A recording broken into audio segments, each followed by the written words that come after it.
जय श्री कृष्ण। नमस्कार दोस्तों, स्वागत है आप सभी का मेरे YouTube चैनल पर। दोस्तों, आज मैं आपको शनि अमावस्या की कथा सुनाने जा रही हूँ। वीडियो कथा पसंद आए तो लाइक शेयर सब्सक्राइब जरूर करें।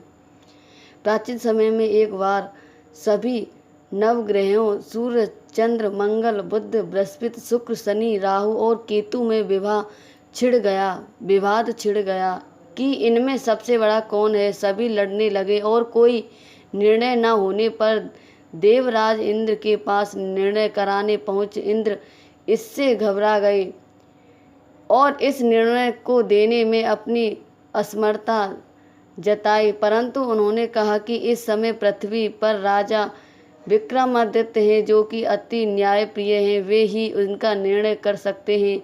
सभी ग्रह का एक साथ राजा विक्रमादित्य के पास पहुंचे और अपना विवाद बताया, साथ ही निर्णय लिए ये कहा। राजा इस समस्या से अति चिंतित हो उठे, क्योंकि वे जानते थे कि जिस किसी को भी छोटा बताया वही कुपित हो उठेगा। तब राजा को एक उपाय सूझा। उन्होंने सुवर्ण, रजत, कांस्य, पीतल, सीसा, रंगा, जस्ता, अभ्रक और लोहे से 9 सिंहासन बनवाए और उन्हें इसी क्रम से रख दिए। फिर उन सबसे निवेदन किया कि आप सभी अपने अपने सिंहासन पर स्थान ग्रहण करें। जो अंतिम सिंहासन पर बैठेगा वही सबसे छोटा होगा। इस अनुसार लोह सिंहासन सबसे बाद में होने के कारण शनिदेव सबसे बाद में बैठे तो वही सबसे छोटे कहलाएंगे।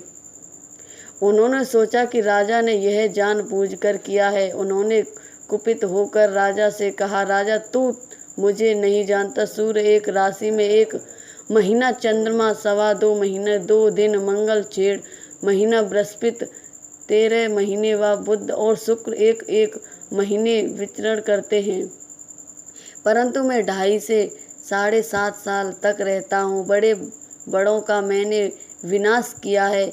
श्री राम की 7.5 आने पर उन्हें वनवास हो गया। रावण के आने पर उसकी लंका को बंदरों की सेना से परास्त होना पड़ा। अब तुम सावधान रहना। ऐसा कहकर कुपित होते हुए शनिदेव कहाँ से चले। अन्य देवता खुशी खुशी चले गए। कुछ समय बाद राजा की 7.5 आई। तब शनिदेव घोड़ों के सौदागर बनकर वहां आए। उनके साथ बढ़िया घोड़े थे। राजा ने यह समाचार सुन अपने श्रवासपाल को अच्छे घोड़े खरीदने की आज्ञा दी। उसने कई अच्छे घोड़े खरीदे व एक सर्वोत्तम घोड़े को राजा को सवारी हेतु दिया। राजा यूं ही उस पर बैठा। वह घोड़ा सरपट वन की ओर भाग। वन में पहुंच वह अंतर्ध्यान हो गया और राजा भूखा प्यासा भटका रहे। तब एक ग्वाल ने उसे पानी पिलाया। राजा ने प्रसन्न होकर उसे अपनी अंगूठी दी। वह अंगूठी देखकर राजा नगर को चल दिया और वहां अपना नाम उज्जैन निवासी विका बताया। वहां एक सेठ की दुकान पर राजा ने जल इत्यादि पिया और कुछ विश्राम भी किया। भाग्यवश उस दिन सेठ की बड़ी बिक्री हुई। सेठ उसे खाना इत्यादि कराने खुश होकर अपने साथ घर ले गया। वहां उसने एक खूंटी पर देखा कि एक हार टंगा है, जिसे खूंटी निगल गई। थोड़ी ही देर में पूरा हार गायब हो गया। तब सेठ आया तो उसने देखा कि हार गायब है। उसने समझा कि विका ने ही उसे चुराया है। उसने विका को कोतवाल के पास पकड़ कर दिया। फिर राजा ने भी उसे चोर समझकर हाथ पैर कटवा दिए और चिरंजीवा बन गया और नगर के बाहर फेंकवा दिया। वहां से एक तेली निकल रहा था, जिसे दया आई। उसने विका को अपनी गाड़ी में बिठा लिया। वह अपनी जीभ से बैलों को हाँकने लगा। उस समय तब राजा की सन्निदास समाप्त हो गई। वर्षकाल आने पर वह मल्हार गाने लगा। तब वह जिस नगर में था वहां की राजकुमारी मन भावनी को वह इतना भा गया कि उसने मन ही मन प्रण कर लिया कि वह उस राग गाने वाले से ही विवाह करेगी। उसने दासी को ढूंढने भेजा।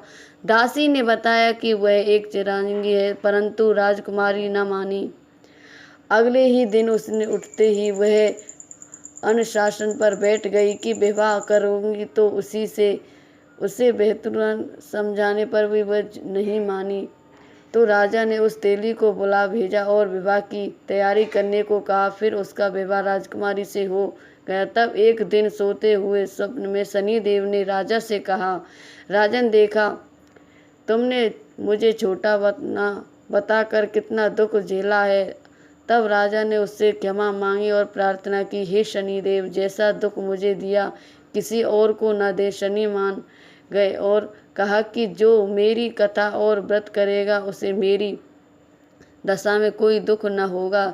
जो नित्य मेरा ध्यान करेगा और चींटियों को आटा डालेगा उसके सारे मनोरथ पूर्ण होंगे। साथ ही राजा को हाथ पैर भी वापस दिए। प्रातः आँख खुलने पर राजकुमारी ने देखा तो वह अंतर्गति रह गई। विका ने उसे बताया कि वह उज्जैन का राजा विक्रमादित्य है। सभी अत्यंत प्रसन्न हुए।